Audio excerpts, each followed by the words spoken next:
আমরা বর্তমান সরকার কেন্দ্রীয় সরকারের সাগরমালার সঙ্গে যুক্ত হয়েছি। আমরা কোস্টাল বেল্টে প্রচুর কাজ করব, সাগরমালা কিন্তু সেই কাজ করার সুযোগ রয়েছে। সেটা আজকে আমি একটু উল্লেখ করেছি, কিন্তু বিস্তারিত আলোচনা করিনি, কারণ আজকের বিষয়টা আলাদা।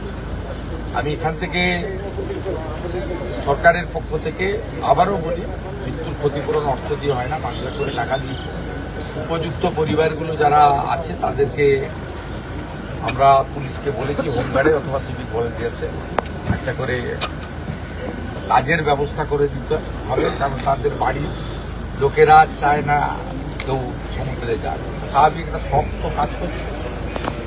তা আমরা এমনি ফিশারম্যানদেরকেও আমাদের প্রোটেকশন দিতে হবে। এরকম ঘটনা আমাকে প্রণববাবু বলছিলেন প্রতি বছরই বলে। সরকার কোনো ভূমিকা পালন করে, প্রথমবার সরকার কিছুটা কেন অনেকটাই, তাদের কথা আমার কথা। তা আমি মনে করি এটা আমাদের দায়িত্ব, আমরা একটা করছি। আর এখান থেকে ভার্চুয়ালি আমরা শ্যামপুর, চাকদা এবং কল্যাণী, সেখানেও যারা ক্ষতিগ্রস্ত পরিবার তাদের হাতেও ওখানকার বিডিও এবং এমএলএরা ছিলেন, চেক প্রদান করেছি, তাদেরও পাশে আমরা থাকবো। কিন্তু আমরা কাজ দিতে পারবো না, যেহেতু পশ্চিমবঙ্গের নাগরিক নয়।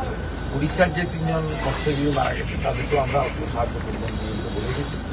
তিনি আমাদের সচিবালয়ে যোগাযোগ করে তাদেরকেও আমরা সমপরিমাণ অর্থ দেব। ইনারা বিমা সহ অনেকগুলো বিষয়ে ফিশারম্যান অর্গানাইজেশন তারা উদ্যোগ গ্রহণ করছেন। আমরা কন্ট্রোল রুম এবং আধুনিক দূরভাষ ব্যবস্থার মধ্য দিয়ে আবহাওয়া খারাপ থাকলে তাদের কীভাবে ফিরিয়ে আনা যায় আগে জানিয়ে দিতে পারি, অথবা কেউ বিপদে পড়লে দ্রুততার সঙ্গে কি করা যায় সেটা দেখা। কোস্টাল থানাগুলো তৈরি হয়েছে, কিন্তু না আছে লোকজন, না আছে পুলিশের আধুনিক বোট সরঞ্জাম ইত্যাদি। কিছু দক্ষ পুলিশ, কোস্টাল পুলিশ আমরা দেব, এবং ডিজাস্টার ম্যানেজমেন্টকে বলা হয়েছে যে তারাও একটা টিম তৈরি করবে। তারা আধুনিক মানের দ্রুত উদ্ধার কার্যের জন্য বোট বা ইত্যাদি। অন্য রাজ্যগুলো এই বিষয়ে অনেক অ্যাডভান্স, আমরা অনেক পিছিয়ে আছি। ক্যালামিটি রিলিফ ফান্ডের টাকা প্রায় 4-5 হাজার কোটি টাকা কেন্দ্র থেকে নিয়ে এসে ফেলে রেখেছে, কাজ করে না, খরচ করেনি। এগুলো থেকে করব।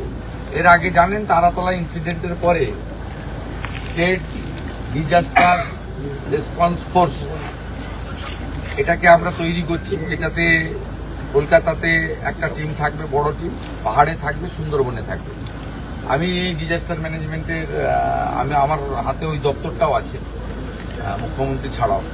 আমি প্রিন্সিপাল সেক্রেটারি রাজেশ সিনহাকে এবং ডাইরেক্টর ডিজি যিনি আছেন সঞ্জয় সিং, আমি কালকেই নির্দেশ দিয়ে দেবো দীঘার জন্য একটা 50 জনের টিম তৈরি করার জন্য, যাতে আধুনিক সরঞ্জাম নিয়ে দীঘা সম্পর্ক এই মোহনাতে তারা থাকে। তার ফলে আমাদের একদম ধরে নিন আপনি খেজুরির আমাদের মোহনা যেটা হিজলি বা তালপাটি, ওই মোহনা থেকে শুরু করে একদম জয়পুর পর্যন্ত বিস্তীর্ণ এলাকায় একটা কুইক রেসপন্স টিম আমাদেরও তৈরি করা দরকার বলে মনে হয়েছে। এই কথাগুলি আলোচনা হয়েছে, চেকটা প্রদান করেছে।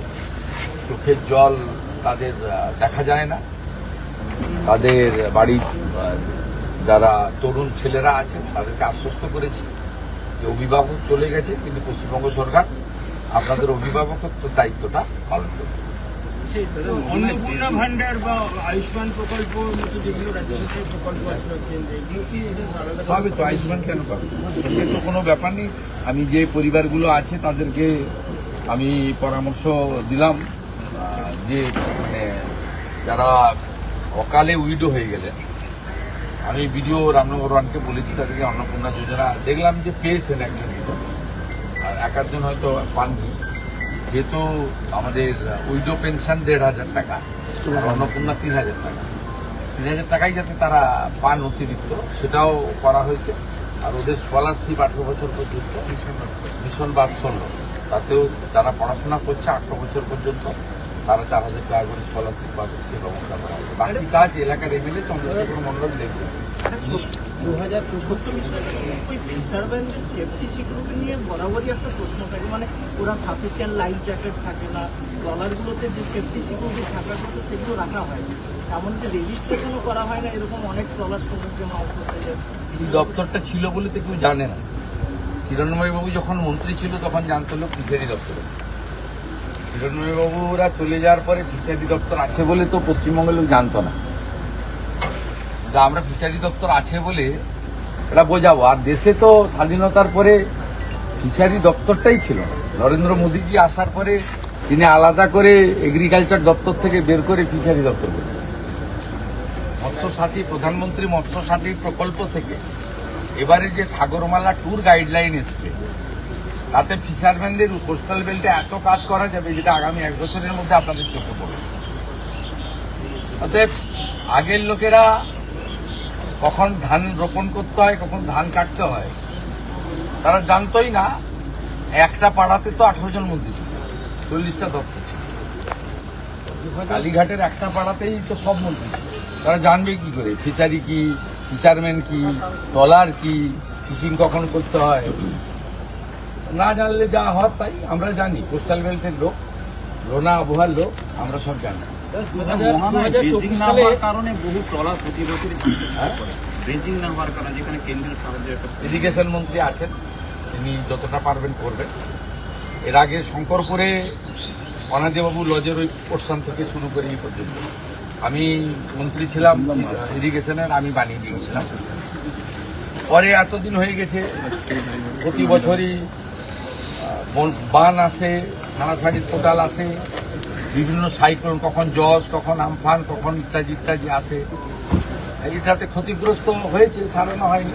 ফিশারি মিনিস্টারকে বলেছি স্কিম তৈরি করুন, আপনার ডিপার্টমেন্টে টাকা থাকলে করে দিন, যদি অ্যাডিশনাল টাকা লাগে ফিনান্সে পাঠানো হবে।